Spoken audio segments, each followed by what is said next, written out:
portion of the news brought to you by McDonald's. McDonald's, I'm loving it. Convicted murderer Ginaldo Farrington returned to Supreme Court today to face sentencing after being convicted last October for the murder of banker Stephen Sherman and the armed robbery of Sherman's niece. But Jiminy Swain tells us that he will have to wait a few more days to find out whether he gets life in prison or faces the death penalty. When 24-year-old Ginaldo Farrington returned to court Wednesday, probation and psychiatric reports compiled on his behalf were read to the court. His attorney Muriel Ducille and prosecutor Sandra D. Gardner also presented mitigation pleas. Probation officer Janice McKenzie noted that the convict came from a single-parent home.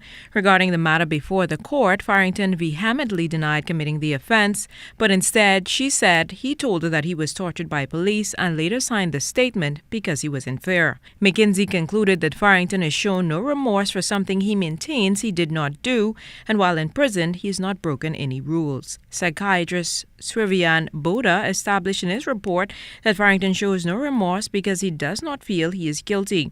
He diagnosed Farrington with a marijuana misuse disorder because he said the convict told him he had been using marijuana from a much younger age. The psychiatrist could not say if Farrington would be remorseful without taking responsibility for his actions. He also could not speak to the probability of Farrington reoffending.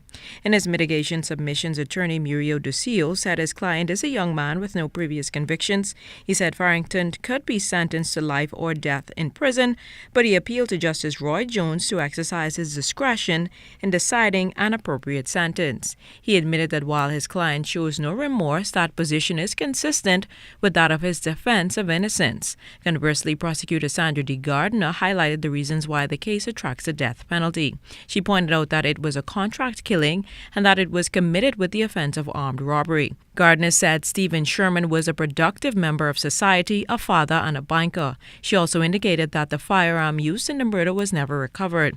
Gardner asked Justice Jones to take note of the way Sherman was killed with gunshots to the back of the head, which lessened his chances of survival. Additionally, Gardner said Farrington had ample opportunity to remove himself from the contract kill, but instead recruited another person. She recommended the appropriate sentence should be death or life in prison. Farrington returns to court on May 8th at 10 a.m. for sentencing. Until that time, he will remain remanded at Her Majesty's Prison. Jiminy Swain, ZNS Network News.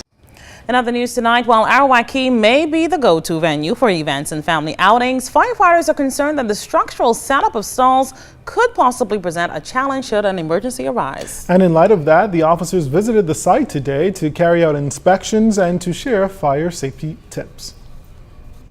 The close proximity of restaurants at Arawak Key a crucial concern for officers of the fire department.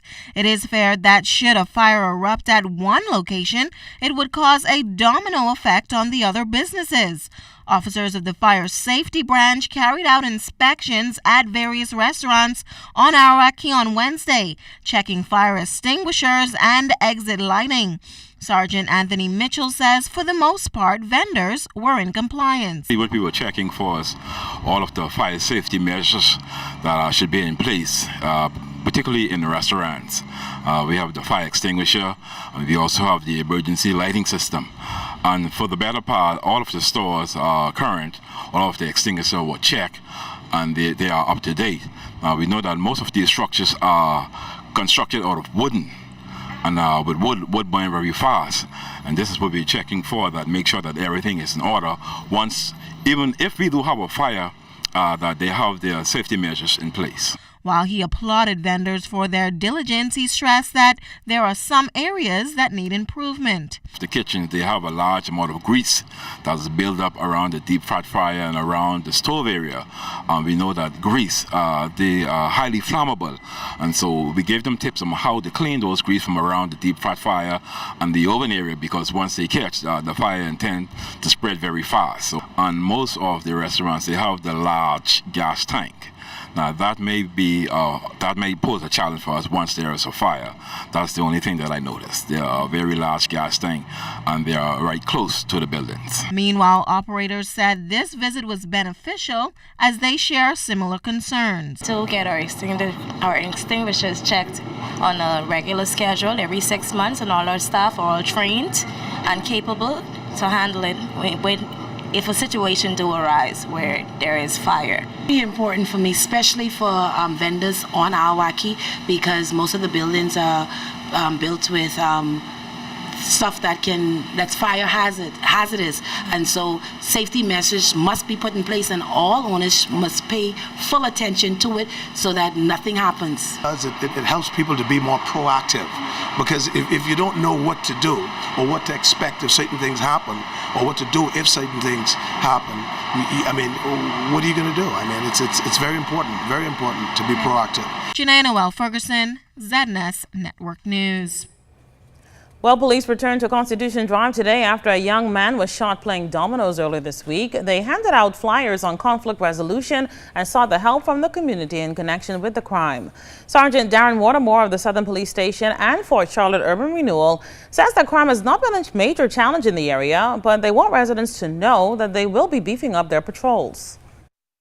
It's been quite quiet over the last couple of months for the year, I could say, but we still want to keep awareness of the aspect of crime coming to this area. So in lieu of that, we're going to beef up our patrols, foot patrols and mobile patrols, so we can curb some of this crime that is happening. Well, some of the things we're sharing now is the persons in the area is that if they would heard anything about the crime and could attack somebody, the police, 911, tell a friend, text a friend, if we could prevent some of these things, persons suspect that something may happen soon. Some persons may have conflict with one another. They could tell the police these things. We could probably prevent these things from happening before it gets to this kind of results.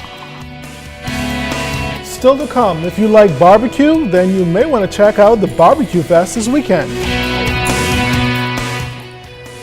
And coming up in sports, the countdown is on to the World Relays. You're watching the Bahamas Tonight.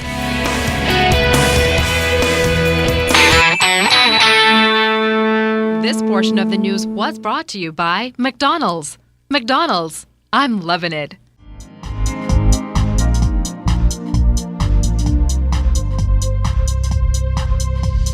This is your Royal Fidelity Business News. I'm LaDawn Davis. Bahamian-owned and operated retailer Uniquely Bahamian Boutique recently signed on as a retailer at Baha Resorts. The company, established in 2000, is a sister company to Jewels by the Sea and specializes in jewelry and other products sourced by local craftspeople and artisans throughout the Bahamas.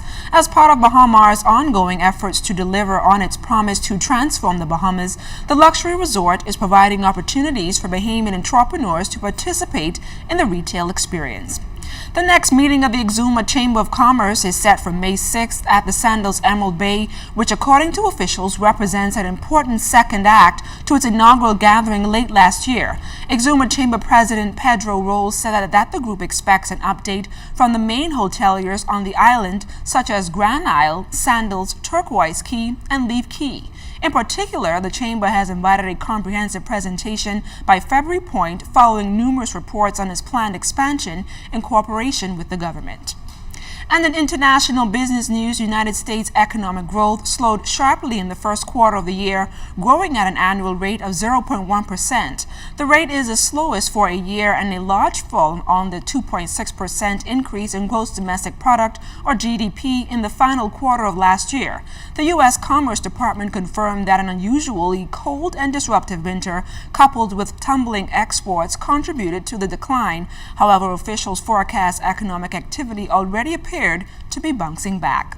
This is your Royal Fidelity Business News. I'm LaDawn Davis.